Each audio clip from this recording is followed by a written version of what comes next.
Hi everyone, आज का जो हमारा वीडियो लेक्चर है वह लेक्चर नंबर 3 है और बेसिक कंसेप्ट ऑफ रिलेशन हम लोग पढ़ रहे हैं। हम इस वीडियो को जो बना रहे हैं ये ध्यान में रखते बना रहे हैं कि आप रिलेशन के बारे में आपने कुछ भी नहीं पढ़ा है और उसके लिए जो भी बेसिक कंसेप्ट हैं, जो भी मेरे पास टर्मिनोलॉजी है उसको मैं लेके आया हूँ। आज जो हमारा वीडियो लेक्चर है ठीक सबसेट के कुछ प्रॉपर्टीज़ के ऊपर बेस्ड है और हम ये भी समझेंगे कि ऑर्डर्ड पेयर क्या होता है और कार्टेशियन प्रोडक्ट क्या होता है। तो हम लोग स्टार्ट करते हैं सबसेट से। डियर फ्रेंड्स, हमने जो कल सबसेट के बारे में थोड़ा सा हम रिवीजन कर लेते हैं। ये सबसेट क्या होता है आप ध्यान रखें, इसको हम लोग हिंदी में उपसमुच्चय कहते हैं। और मैंने आपको समझाया था कि अगर आपके पास दो सेट है, ए और बी आपके पास दो सेट है और ए का हर एक एलिमेंट अगर बी में अगर प्रेजेंट है तो इतना बात कहना काफ़ी है। तो हम लोग लिख सकते हैं कि ए जो है वह सबसेट है बी का। आप ध्यान रखें, each and every element of set A is present in set B. A का हर एक एलिमेंट बी में सिर्फ इतना ही देखना है, इसके बाद कुछ भी देखना नहीं है। अगर ए का सारा एलिमेंट अगर बी में अगर प्रेजेंट है, इट मीन्स ए जो है वह सबसेट होगा बी का। फिर आपको मैंने एक बताया था कि प्रॉपर सबसेट के बारे में, और मैंने आपको समझाया था प्रॉपर सबसेट के बारे में कि ए का सारा एलिमेंट तो बी में होना चाहिए, ए का सारा एलिमेंट बी में होना चाहिए, but at least one element, at least समझते हैं ना, एटलीस्ट का मतलब होता है कम से कम एक एलिमेंट ऐसा होना चाहिए बी का जो ए में प्रेजेंट नहीं होगा। तो हम कह सकते हैं ए जो होगा वह प्रॉपर सबसेट, ए जो होगा वह प्रॉपर सबसेट होगा बी को। आपको मैंने समझाया था कि इसको हम लोग सबसेट बोलते हैं और इसको हम लोग बोलते हैं प्रॉपर सबसेट बोलते हैं। जस्ट लाइक छोटा सा एग्जांपल कर लेते हैं। a इज इक्वल टू अगर 1 2 3 है और b इज इक्वल टू अगर आपके पास 1 2 3 4 है, तो आप ये समझ सकते हैं कि a जो होगा हम लिख सकते हैं a सबसेट b। ये भी करेक्ट है क्योंकि a का सारा एलिमेंट b में है। और मैं अगर a subset a proper subset b लिखूं तो ये भी बात करेक्ट होगा, ये भी एकदम सही है क्योंकि a का सारा एलिमेंट b में है और कम से कम b का एक एलिमेंट ऐसा है जो a में नहीं है। तो हम कह सकते हैं यह इसका प्रॉपर सबसेट भी है। ठीक है, तो और ध्यान रखें कि अगर ए अगर प्रॉपर सेट है बी, प्रॉपर सबसेट है बी का, तो इस समय में, इस केस में, इस संदर्भ में आप कह सकते हैं कि बी जो होता है वह एक सुपर सेट कहलाता है क्योंकि सबसे ज्यादा इसके पास एलिमेंट होते हैं ना, इसीलिए इसको हम लोग क्या बोलते हैं, सुपर सेट बोलते हैं। आप ध्यान रखें कि ए का सारा एलिमेंट अगर बी में हो, बी का कम से कम एक एलिमेंट ऐसा हो जो अगर ए में नहीं है, तो हम कह सकते हैं ए प्रॉपर सबसेट है बी का। और ए अगर प्रॉपर सबसेट होता है बी का, ए अगर प्रॉपर सबसेट होता है बी का, तो हम कह सकते हैं कि बी जो होता है वह एक सुपर सेट कहलाता है और ए को बोलेंगे हम लोग प्रॉपर सबसेट। आशा करते हैं कि ये बात आपको समझ में आ गया होगा कि सबसेट क्या होता है, सुपर सेट क्या होता है और प्रॉपर सबसेट क्या होता है। ठीक है, इसके कुछ हम लोग प्रॉपर्टीज पे बात करते हैं, सबसेट के प्रॉपर्टीज पे। आप ध्यान रखें, सबसे पहला बात ध्यान रखें कि एम्प्टी सेट जो होता है, empty set is the subset of all set if of all set. आपको ध्यान क्या रखना है कि एम्प्टी सेट जो होता है ना वो अभी सभी सेट का सबसेट होता है। अपने मतलब कहने का मतलब है कि अगर a इज इक्वल टू अगर आपके पास मतलब एम्प्टी सेट है, उसमें कुछ भी एलिमेंट मेंशन नहीं किया गया है, और b इज इक्वल टू अगर 1 2 लिखा हुआ है, और अगर आपसे कोई कहता है कि आप पता करें कि ये ट्रू है या फॉल्स है, a मैंने लिखा सबसेट होता है, ए सबसेट है बी का, अगर आपसे कोई पूछेगा ये करेक्ट है या इनकरेक्ट है, तो आप आसानी से कह सकते हैं ये करेक्ट स्टेटमेंट है क्योंकि ए का सारा एलिमेंट अगर मैं पूछूं आपसे बी में कंटेन कर रहा है, तो ए में तो कोई एलिमेंट ही नहीं है, तो पक्की बात है कि वह यहाँ पे मान लेते हैं, यहाँ पे क्या है कि वह सारा एलिमेंट इसका कंटेन कर रहा होता है, इसीलिए हम कह सकते हैं कि ए जो होता है वह सबसेट होता है बी का। आपको ध्यान क्या रखना है, पहली बात बहुत इंपॉर्टेंट बात कि रिक्त समुच्चय जो होता है सभी समुच्चयों का उपसमुच्चय होता है। रिक्त समुच्चय जो होता है वह सभी समुच्चयों का उपसमुच्चय होता है। दूसरी बात क्या ध्यान रखना है कि ईच सेट कोई प्रत्येक सेट जो होता है ना, each set is the subset of itself. इसका मतलब क्या हो गया, इसका मतलब ये हुआ कि प्रत्येक समुच्चय जो होता है, प्रत्येक सेट जो होता है वह अपने आप का सबसेट होता है। अगर मैं कहूं कि ए सबसेट ए अगर करेक्ट है या इनकरेक्ट है, तो आपको हमेशा इसको करेक्ट मानना पड़ेगा। रीजन यह है कि ए का सारा एलिमेंट ए में प्रेजेंट होगा, इसीलिए इसको क्या बोलेंगे, यह इसका सबसेट होगा। लेकिन अगर मैं पूछूं कि ए प्रॉपर सबसेट ए होगा क्या, तो बिल्कुल नहीं, क्योंकि मैंने कहा था कि ये साइन आप तभी लगा सकते हैं जब इसका सारा एलिमेंट इसमें कंटेन होना चाहिए और इसमें कम से कम एक एलिमेंट ऐसा होना चाहिए। तो दोनों जगह तो इक्वल सेट लिखा हुआ है, दोनों तो बराबर ही लिखा हुआ है, तो ये साइन, ये जो होगा स्टेटमेंट वो गलत हो जाएगा। इसका मतलब दो बात आपने सीखी कि इंप्टी सेट जो होता है सभी सेट का सबसेट होता है। जब अगर कोई बोलेगा आपको सबसेट लिखने के लिए, तो एक इंप्टी सेट को तो आपको लिखना ही है, साथ साथ में आपको क्या करना है ना कि वह जिस सेट का सबसेट पूछेगा उस सेट जो होगा वह खुद का भी सबसेट होगा। तो यानी दो सेट को आपको मेंशन करना ही पड़ेगा, दो सेट तो ऐसा ही निकल जाएगा। फिर तीसरी बात पे हम लोग चर्चा करते हैं कि एक तो समझ में आ गया कि इंप्टी सेट सभी सेट का सबसेट होता है, दूसरा समझ में आ गया कि प्रत्येक सेट अपने आप का भी उपसमुच्चय होता है, सबसेट होता है। और तीसरी बात पे हम लोग बात कर रहे हैं, तीसरा जो कंसेप्ट है उसमें क्या है, आप ध्यान रखें कि अगर ए सबसेट है बी का, इफ ध्यान रखें ए सबसेट है बी का एंड बी सबसेट अगर ए का लिखा हुआ है कहीं पे, तो that implies A equals B होगा। ए इक्वल्स बी कहने का मतलब क्या है कि यहां पे समझ सकते हैं ना, आप खुद समझो ना, ए का सारा एलिमेंट बी में है और बी का सारा एलिमेंट ए में है, तो पक्की बात है कि ए का सारा एलिमेंट अगर बी में प्रेजेंट है और बी का सारा एलिमेंट अगर ए में प्रेजेंट है, इसका मतलब क्या हो जाएगा कि ए इक्वल्स बी होगा। ओके, ठीक है। चौथी बात आपको क्या ध्यान रखनी है, एक बहुत इंपॉर्टेंट यहां से फॉर्मूला डिराइव होता है, आपको ध्यान रखना है कि if the number of element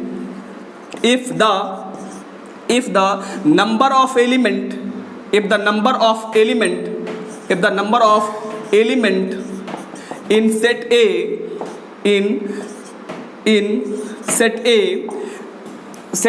bn then total number of subsets of set A is 2 to the power n। आपको बहुत इंपॉर्टेंट फॉर्मूला इसको ध्यान रखना है।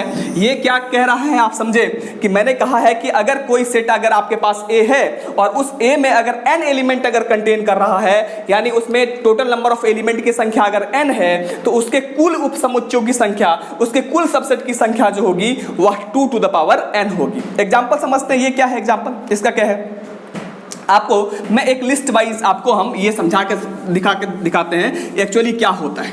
ठीक, आप समझिए कि अगर मैंने कहा कि चलो अगर a इज इक्वल टू मेरे पास 1 लिखा हुआ है और मैंने आपसे पूछा कि इसके टोटल नंबर ऑफ सबसेट्स कितने होंगे, तो अकॉर्डिंग टू दिस फॉर्मूला आपको मैंने समझाया है कि अगर उसमें एक एलिमेंट होगा तो 2 का पावर 1 यानी 2 उसका सबसेट की संख्या क्या होगी, कुल सबसेट की संख्या 2 होगी। और अगर लिखना है तो कैसे लिखेंगे, तो आप ध्यान रखें मैंने प्रॉपर्टीज में पहले मेंशन करवा दिया है कि इंप्टी सेट जो होता है सभी सेट का सबसेट होता है, तो एक इंप्टी सेट को तो लिखना ही है और साथ साथ में आपको क्या लिखना पड़ेगा, वह इटसेल्फ भी लिखेंगे यहाँ पे, तो एक 1 हो गया, तो यही इसके कुल 2 सबसेट्स होंगे। अगर मैंने कहा कि B इज इक्वल टू, मैंने लिखा इसमें 1, 2 और मैंने पूछा कि इसके कितने सबसेट्स होंगे, तो आपको समझ में आ गया कि 2 का पावर 2 विच इज 4, इसके 4 सबसेट होंगे। और 4 सबसेट कैसे लिखेंगे, तो एक इंप्टी सेट को आप ऐसे भी लिख सकते हैं या इसको आप 5 से भी इंडिकेट करते हैं, तो 5 लिख देंगे और एक समझ में तो आ ही रहा होगा कि एक इटसेल्फ तो होगा ही होगा। और ऐसे कभी लिखेंगे तो दिक्कत में भी आ जाएगा, दिक्कत भी आने लगेगा। तो आपको क्या सोचना है कि इससे सिंगलटन सेट और इंप्टी सेट पहले एक बनेगा, फिर सोचना है कि इससे सिंगलटन मतलब एक एलिमेंट वाला कितना सेट बन सकता है, तो इससे एक एलिमेंट वाला सेट जो बनेगा उसमें 1 होगा और फिर यहां पे क्या होगा, 2 होगा। तो इसके पास 4 सबसेट समझ में आ गया होगा, क्योंकि इसका भी सारा एलिमेंट इसमें कंटेन कर रहा है, इसका भी सारा एलिमेंट इसमें कंटेन कर रहा है और इसका भी सारा एलिमेंट इसमें कंटेन कर रहा है, इसलिए ये चारों का चारों इसके सबसेट्स कहलाएंगे। अच्छा, C इज इक्वल टू अगर मैंने आपसे कहा 1, 2, 3 है और आपसे मैंने पूछा कि चलो इसमें बता दो आप कि इसके कितने सबसेट्स होंगे, तो 2 का पावर 3, 2 दूना 4 दूना 8 होता है, 2 3 6 कभी काउंट नहीं कर लेंगे आप, यहाँ पे हो जाएगा 8 हो जाएगा। और इसमें अगर इसका 8 अगर सबसेट लिखना है तो 5 तो होगा ही होगा, फिर सोचेंगे सिंगल वाला कितना बनेगा, तो 1, 2, 3 इंडिविजुअली लिखेंगे आप, 1 फिर हो जाएगा इसमें 2 फिर हो जाएगा आपके पास 3। अच्छा, ये सिंगलटन सेट कंप्लीट हो गया। आपको सोचना है कि ये पेयर सेट यानी 2 एलिमेंट वाला कितना बनेगा, तो ये पहला हो जाएगा 1, 2। आप ध्यान रखें 1, 2 लिखेंगे लेकिन आप 2, 1 नहीं लिख सकते, सकते हैं। रीजन यह है कि यह दोनों 1 2 और 2 1 जो है ना वह इक्वल सेट कहलाएगा, क्योंकि उसमें दोनों का कार्डिनल नंबर भी सेम हो जाएगा और दोनों का एलिमेंट भी सेम हो जाएगा। इसीलिए दोनों 1 2 और 2 1 दोनों एक ही सेट होता है। यहाँ पे ऑर्डर मैटर नहीं कर रहा होता है, इसीलिए बार बार आप नहीं लिखेंगे। एक हो जाएगा 1 2, फिर हो सकता है एक हो जाएगा 1 3, तो आप 1 3 लिखें, फिर 1 3 हो जाएगा, फिर 2 बैक नहीं आना, फिर 2 3 हो सकता है, तो आप इसमें लिखें 2 3 हो जाएगा। और फिर एक क्या हो जाएगा, इससे जितना पेयर सेट कितना बन सकता है 1 2 3, और फिर क्या हो जाएगा एक इटसेल्फ हो जाएगा, मतलब कि 1 2 3 जो होगा यह इसका क्या हो जाएगा 1 2 3 4 5 6 7 8 इसके क्या होंगे सबसेट्स हो जाएंगे। अब जरा गौर करने वाली बात क्या है कि अगर आप देखें तो ए में एक एलिमेंट था तो 2 सबसेट हुआ, 2 एलिमेंट था बी में तो इसके 4 सबसेट्स हुए, और सी में 3 एलिमेंट था तो इसके 8 सबसेट्स हुए। तो एक्चुअली आप इसको ऐसे भी समझ सकते हैं कि इसमें क्या किया गया कि पहले सोचना था कि खाली वाला था, मतलब किसी भी एलिमेंट को सेलेक्ट नहीं करना था इसमें से, तो इसका मतलब टोटल 1 था, एक एलिमेंट ही था, एक में से हमने किसी को भी सिलेक्ट नहीं किया तो 1C 0, और फिर हो जाएगा एक को सिलेक्ट कर लिया तो 1C 1।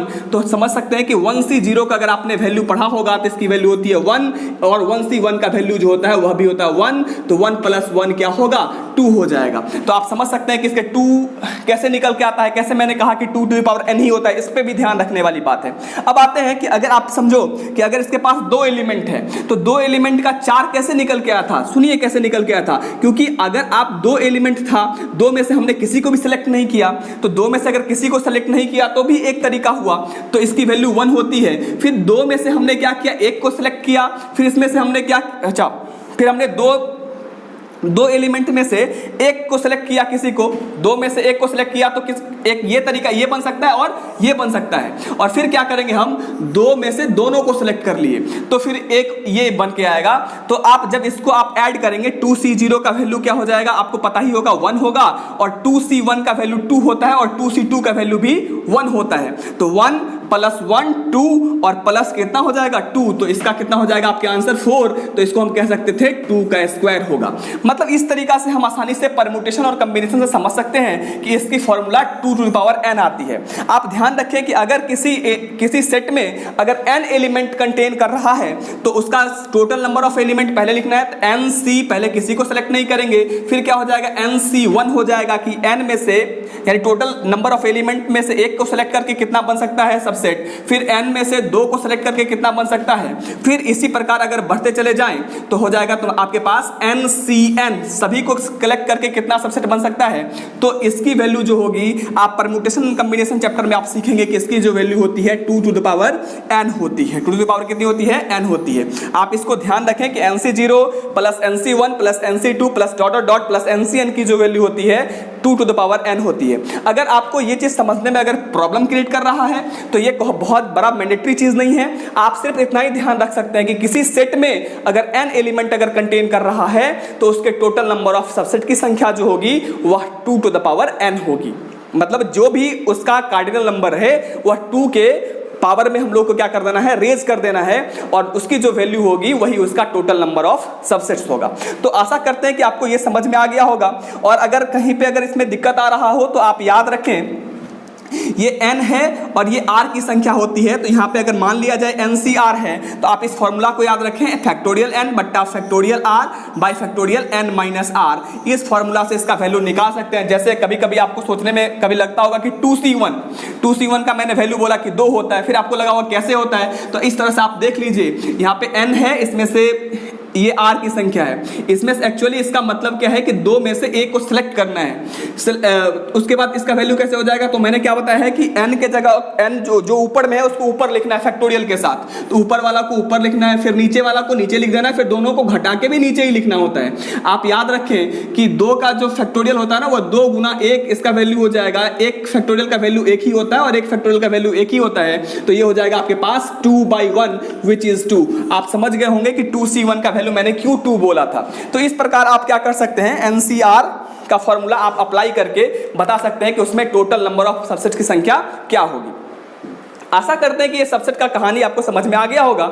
अच्छा, एक बात और ध्यान रखना, ये तो सबसेट की संख्या हो गई, लेकिन अगर आपसे कभी कोई पूछ देगा प्रॉपर सबसेट के बारे में तो आप ध्यान रखेंगे क्या कि जैसे देखिए, अगर आपके मैंने पूछा कि 1 2 एक सेट है तो इसका सबसेट के बारे में अगर बात करें तो सबसेट तो इसका क्या हो जाएगा, 5 होगा, फिर 1 होगा, फिर 2 होगा और फिर क्या हो जाएगा, एक 1 2 हो जाएगा। लेकिन अगर मैंने आपसे पूछा कि प्रॉपर सबसेट के बारे में अगर मैंने पूछा तो आपको ध्यान क्या रखना है कि यह तो इसका प्रॉपर सबसेट है क्योंकि इसका सारा एलिमेंट इसमें कंटेन कर रहा है और इसमें बहुत 2 एलिमेंट ऐसा है जो इसमें नहीं है, तो ये प्रॉपर सबसेट भी है, ये इसका प्रॉपर सबसेट है, तो बिल्कुल है। अगर मैं लिखूं कि 1 जो है इज प्रॉपर सबसेट 1 2, ये करेक्ट है कि इनकरेक्ट है, तो इसका सारा एलिमेंट इसमें कंटेन कर रहा है, इसमें एक एलिमेंट ऐसा है जो इसमें नहीं है, तो पक्की बात है यह भी इसका प्रॉपर सबसेट है। इसी प्रकार यह भी इसका प्रॉपर सबसेट है। लेकिन अगर मैंने पूछा कि 1 2 और मैंने पूछा प्रॉपर सबसेट होगा 1 2 का, तो बिल्कुल नहीं होगा। रीजन यह है कि इसका सारा एलिमेंट तो इसमें कंटेन कर रहा है, लेकिन इसके पास कोई ऐसा एलिमेंट नहीं है जो इसमें कंटेन नहीं कर रहा है,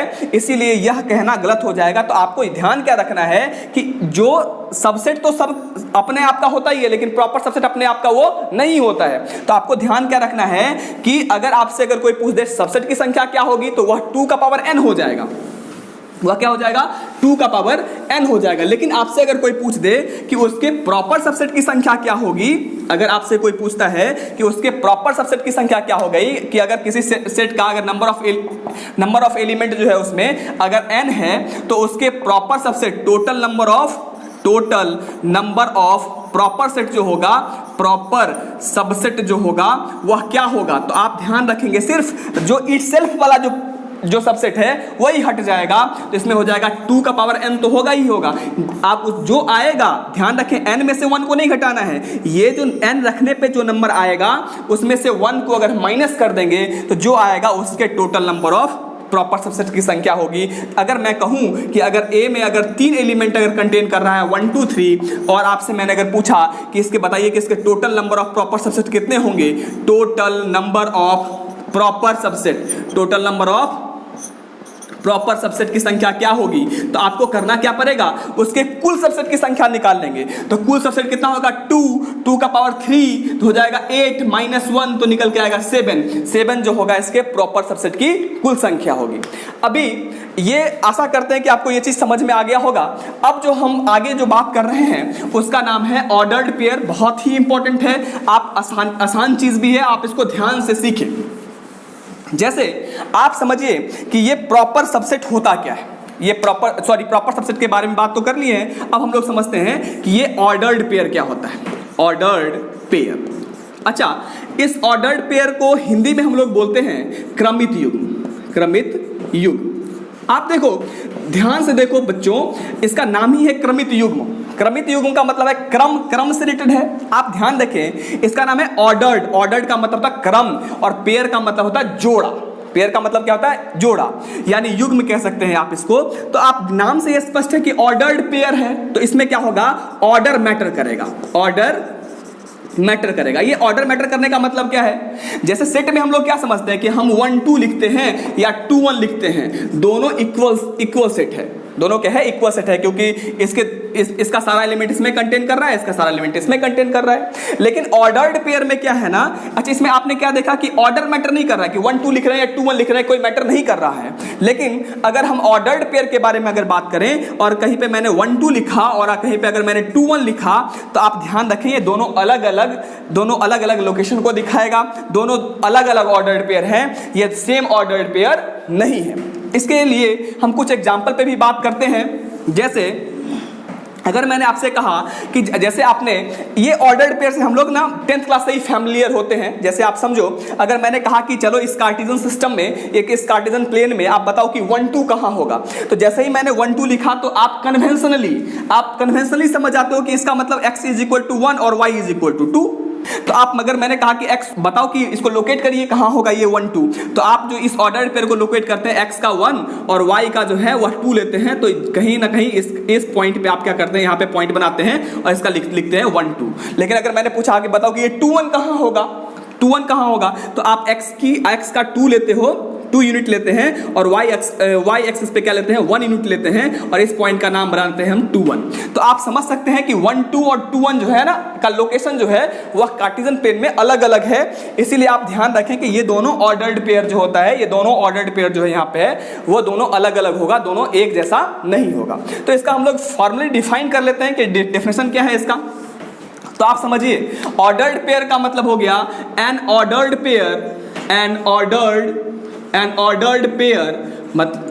पेयर कंसिस्ट है ना, consist two elements in like this है ना, टू एलिमेंट्स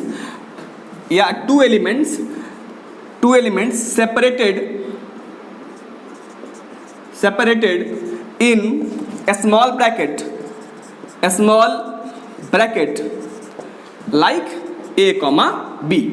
इस तरह से क्या होता है ये लिखा जाता है, ध्यान रखिए।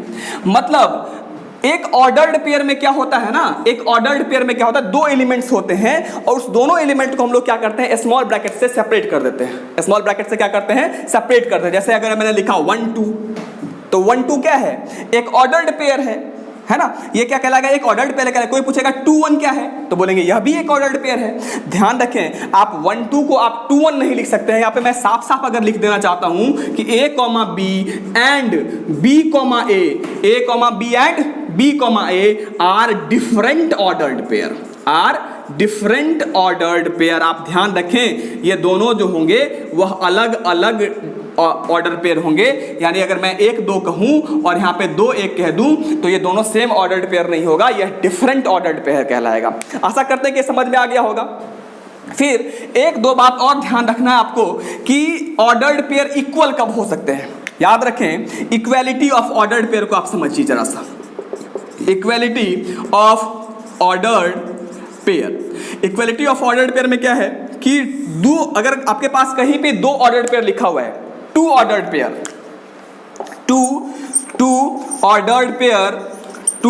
Pair are said to be equal, 2 ordered pair चले मान लेते हैं कि एक है A1 है ना, A1 B1 and A2 B2 are said to B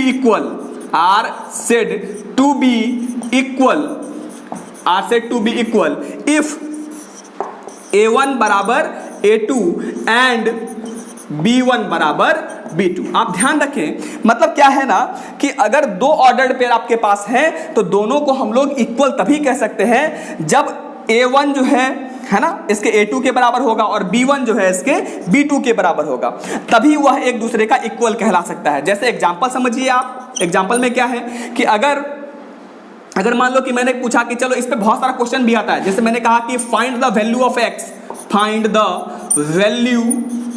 of x for which मैंने ऐसे लिखा कि चलो x3 है ना इज इक्वल टू 3 और मैंने लिखा चलो यहाँ पे लिखा मैंने 4, y। तो देखो आप देखो ध्यान से इस तरह के क्वेश्चन में x और y का वैल्यू कैसे निकालते हैं। x एंड y समझो, मैंने पूछा find the value of x and y for which x, 3 एक ऑर्डर्ड पेयर है और बीच में इक्वलिटी का साइन लगा हुआ है, दूसरा तरफ लिखा हुआ है 4, y। और मैंने आपसे पूछा कि बताइए कि x और y के किस वैल्यू के लिए दोनों ऑर्डर्ड पेयर इक्वल कहलाएंगे। तो दोनों ऑर्डर्ड पेयर इक्वल तभी कहलाएंगे जब इनका फर्स्ट कंपोनेंट इसके फर्स्ट कंपोनेंट के इक्वल होगा और इसका सेकंड कंपोनेंट इसके सेकंड कंपोनेंट के इक्वल होगा। मतलब इसका प्रथम अवयव इसके प्रथम अवयव के बराबर होना चाहिए, इसका द्वितीय अवयव इसके द्वितीय अवयव के बराबर होना चाहिए। तो इसीलिए हम क्या समझ सकते हैं कि x इज इक्वल टू अगर 4 हो जाए, x के जगह पे क्या हो जाना चाहिए अगर 4 हो जाए और y के जगह पे अगर 3 हो जाए, x के जगह पे यहाँ पे 4 लिख जाए और y के जगह पे अगर 4 3 दे जाए तो आप समझ सकते हैं यहाँ पे भी 4 3 और यहाँ पे भी 4 3 दोनों क्या हो जाएगा वह बराबर हो जाएगा। इस तरह का आपके किताब में सवाल भी हो सकता है, 1 2 सवाल हो सकता है। बहुत आसान टॉपिक है। 11th में एक्चुअली ये चीज़ बहुत डिटेल में पढ़ना होता है। एक्चुअली 11th का ही ये टॉपिक है, लेकिन फिर से भी आपको मैंने बता दिया क्योंकि कहीं कहीं पे ये मेंशन हो सकता है, आ सकता है आपके चैप्टर में। एक बात और समझ लीजिए, जैसे मैंने कहा कि चलो एक 2x + 1 है कॉमा यहाँ पे लिखा हुआ है 5 और आपके पास लिखा हुआ है इज इक्वल टू अगर मैंने लिख दिया यहाँ पे 3 और यहाँ पे लिख दिया 5 और मैंने पूछा find the value of x, find the value of x। मैंने आपसे ये क्वेश्चन कहा। अब समझो, आप ध्यान रखो ये ऑर्डर्ड पेयर हैं और दोनों ऑर्डर्ड पेयर इक्वल तभी कहला सकते हैं जब इसका फर्स्ट कंपोनेंट आप समझ रहे हैं ना 2x + 1 3 के इक्वल हो जाए। तो 2x = 3 - 1 2 हो जाएगा, x = 2/2 कट पिट के हो जाएगा 1, तो x = 1 हो जाएगा और ये 5 तो इक्वल है ही।